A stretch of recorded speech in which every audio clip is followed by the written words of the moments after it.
Please give it up for Donna Missal.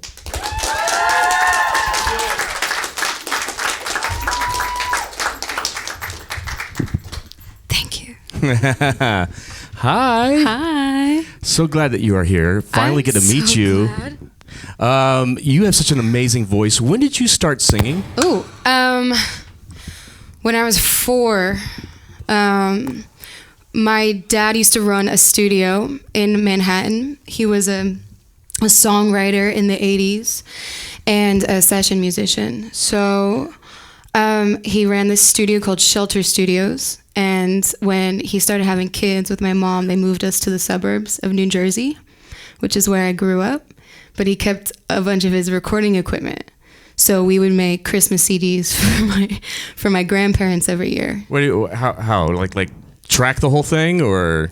Well, they got really developed towards the end. I mean, we're still doing this, but we would go to the Coconuts, which is where they sold CDs in New Jersey. And we would buy like a karaoke Christmas CD, upload it, sing over it, record it. Is that your formal training then? That's my training. But I mean, at the time, I didn't.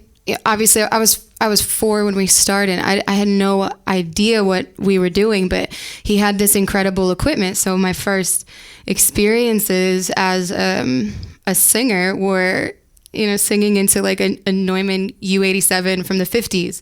This amazing microphone. You skipped past the Radio Shack era stuff. Like, 16-trap tape machine. It was incredible. So, and he still has that equipment. Have you listened back to any of those recordings? I try not to. No, they're pretty cute now. I'm sure. They play them at every Christmas party. Would you try to have something going on merciless. That you can't attend? I'm like, I'm going to go outside. So then after school, you were in bands. What kind of bands were you in? Just rock and roll bands. I did anything. I would go on Craigslist and find like auditions for singers for bands, and then I would show up. So I did all kinds of things, like all kinds of weird things. I was in like a cover band. Because what kind of covers? Like classic, like 80s rock song covers. I did a lot of musical theater. So my experience as a singer is kind of all over the place in that way. Did you do any like touring in a band or like? I mean, not really. Yeah, no, we would do local, like I grew up right by Rutgers, which is the state college of New Jersey. So we would go play like basements, like frat parties. Oh, that had to be fun. How old were you for that? I must have been like 16, 17. Oh, perfect. Good upbringing. Yeah. So you've done a lot of collaboration with Sharon Van Eaton. How did that come about? I love her. Well, we have the same publisher. So he introduced us when I was beginning the writing process for my album.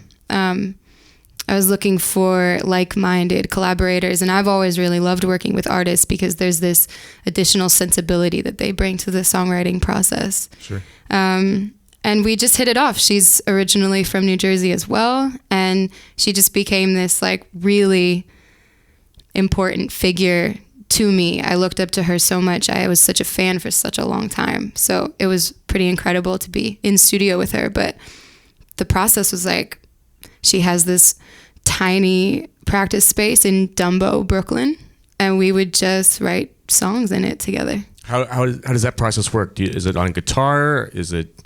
Sometimes. I mean, we would build weird little instrumentals. She introduced me to the omnichord, which I now use in almost all of my songwriting, especially when I'm writing alone in my apartment. It's this weird little synthesizer from the 80s. It plays like full chords with singular buttons, and it has a drum machine that has different patterns. So we would just start a drum pattern on the omnichord and have that going. We had mics set up in her practice space that were running all the time. So any idea was caught and recorded. So we'd listen back after a couple hours of just playing around and be like, oh, actually that little 4-minute segment there, that's kind of cool. Let's work on that. Cool. Anything from those sessions from that process make it onto the album? Absolutely. Yeah. Actually, the title track, This Time, is a song that I wrote with Sharon.